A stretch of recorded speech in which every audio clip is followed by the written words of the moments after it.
கத்திரியை first நாங்கள் சொல்லிட்டோம். பாப்பாவுக்கு உடம்பு சரியாக ஹாஸ்பிட்டலில் அட்மிட் ஆகும்போது எங்கள் மாமியார் வந்து அவங்க ஹிந்துன்றதால பாப்பா வச்சு சில சடங்குலாம் கோவிலில் போயிட்டு ஏதோ செய்யணும் அப்படின்ட்டுலாம் சொல்லிட்டு இருந்தாங்க.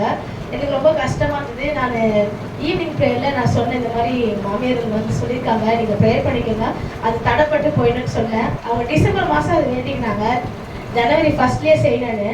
கர்த்தர் இம்மட்டும் அதை தடை பண்ணி அவங்க மறந்துட்டாங்க தான் நான் நினைக்கிறேன். நாங்கள் மறந்து தான் நாங்கள் ப்ரேயர் பண்ணோம். அது மாதிரி தடையாக ஆயிடுச்சு.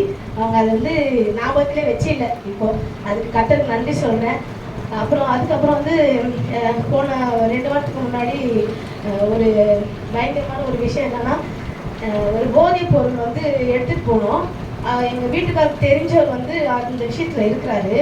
அவர் வந்து சவாரி கூப்பிட்டுருக்காங்க எங்கள் வீட்டுக்காரர். அவர் என்ன பண்ணிட்டாரு, இல்லை நான் வரல, அவருக்கும் தெரியாது, அவர் அதுக்கு தான் கூப்பிட்றான்னு தெரியாது.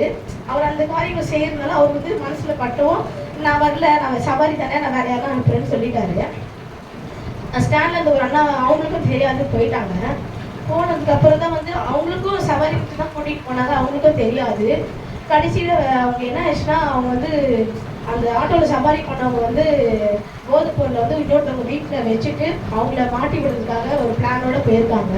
இது தெரியாமல் தான் அந்த அண்ணாவும் சவாரி போயிட்டாங்க.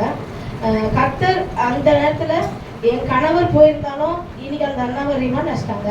அந்த அண்ணாவை வந்து ஜஸ்ட்டு சவாரி தான் போனார், அவருக்கும் அதுக்கு சம்மந்தமே இல்லை, அவர் ரிமாண்ட் வச்சாரு. அந்த இடத்துல என் கணவர் போயிருந்தா கடவுள் வந்து அந்த இடத்துல தப்பி வச்சிருக்காரு என் கணவரை. அதுக்காக நான் கர்த்தருக்கு கொடி நன்றி சொல்கிறேன். அந்த ஒரு செகண்ட் தான் என்னோட ப்ரேயரு மட்டும் இல்லை, நாங்கள் ஜெபிக்கிறோம், எல்லாருக்காக நாங்கள் ஜெபிக்கிறோம் அந்த ப்ரேயரில்.